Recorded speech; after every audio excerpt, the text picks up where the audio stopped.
tell you something general about Mercury planet. Mercury is considered extremely good if it's in its own sign, that is Gemini and Virgo. And it basically is the planet of communication. And if it's forming a Buddha Aditya Yoga in your horoscope, it's considered extremely lucky. But most of the people have a misconception that they have a Buddha Aditya Yoga because Sun Mercury is conjunct in 90% horoscopes. But Buddha Aditya Yoga is not formed in every chart. Now, how is a Buddha Aditya Yoga formed? Whenever there is a conjunction of Sun and Mercury in your planet and the degrees are 10 degrees apart, then this yoga is formed only in trine or kendra. If the planets, that is Sun is at 7 degree and Mercury is at 2 degree, then this yoga is not formed. So you have got to see both the conditions. If Sun and Mercury, they both are situated in Kendra or Trikona, then this yoga is formed, and you also got to see the degrees. They should be 10 degrees apart. Mercury is considered extremely good if it's situated in your first house, 6th house, 5th house, 10th house, 9th house and 11th house. If it's situated in the 8th house and 12th house, it's average. And planet Mercury always gives you best results if it's placed with Sun in a Raj Yoga, that is Buddha Aditya Yoga. So if you have this yoga, you are extremely lucky, and it's considered extremely positive yoga because that makes a person extremely vocal about what he wants in life. He's a great businessman, a good salesman. And yes, if you have Mercury combust in your chart, Mercury retrogression will always make you fight with your business associates. So you just need to be careful about that.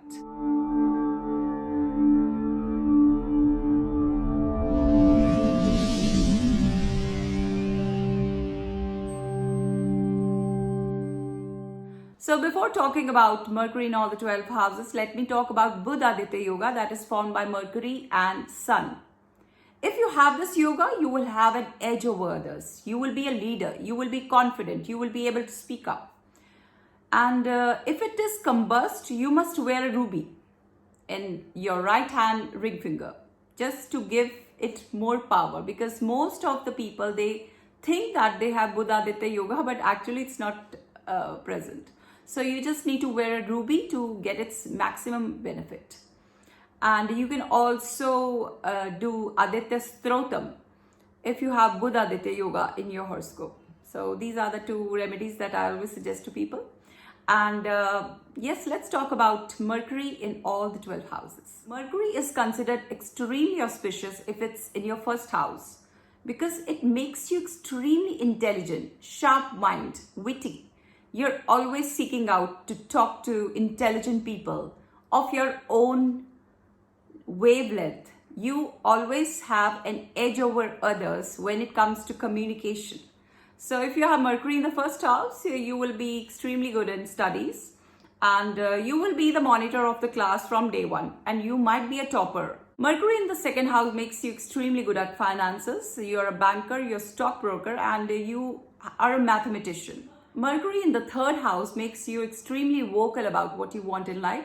You are a good orator and you never fear the crowd. You're always on the go.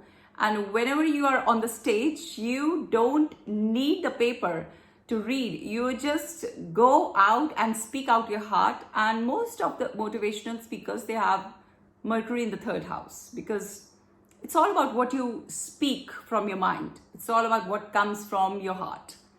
And confidence comes from the third house, and you've got to have a good Mercury if you want to be a good speaker.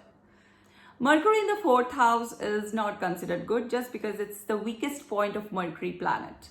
Here, Mercury does not give its positive effects. So you just need to work hard on studies if you have a Mercury in your fourth house, or if you have a kid who has Mercury in the fourth house, you just need to work on your child. You have to encourage him or her. Mercury in the fifth house again makes a person very intelligent, very creative, and it's good for education. So higher education always comes from the fifth house. So Mercury is extremely good in the fifth house. Mercury in the sixth house is considered best. Why? Because it's the own house of Mercury. And usually such people, they go opt for medical. They want to be a doctor. And here Mercury planet gives you the wisdom to serve people. You would like to be a doctor because you like serving people. Mercury in the seventh house has one drawback. If you have Mercury in the seventh house, just note that please decide very carefully the person you're going to marry. Yes, you always fall for the wrong person. You will decide so quickly that at the end of the day, you will regret it later on. Mercury in the eighth house is also considered average as far as education is concerned. You're too shy, you are introvert, you are not able to speak up what you want. And such people usually have a tendency to go in for fashion or modeling instead of doing IAS or IPS or any kind of further education. Mercury in the ninth house is extremely good. It gives good leaders, a good businessman, and such a person is always keen on traveling, knowing more, meeting more people. And you don't need to guide such a person because he already knows what he wants in life. Mercury in the 10th house is also considered extremely auspicious, and if you have a Buddha Aditya Yoga in this house, you should do business of your own. You should never work under someone. If you're working under someone, you will never rise in life and you will never be able to know your real potential. So if you have a Buddha Aditya Yoga in your 10th house, please go in for your own independent business instead of working under someone. Mercury in the 11th house is also considered good as far as income is concerned, as far as contacts are concerned. You'll be able to meet very professional people who might give you good business in future, but the only drawback is sometimes you get jealous of your associates. So otherwise, it's good. Mercury in the 12th house is not considered good as far as education is concerned. Such people, they are not intelligent enough. They're not able to rise above the average mark of education.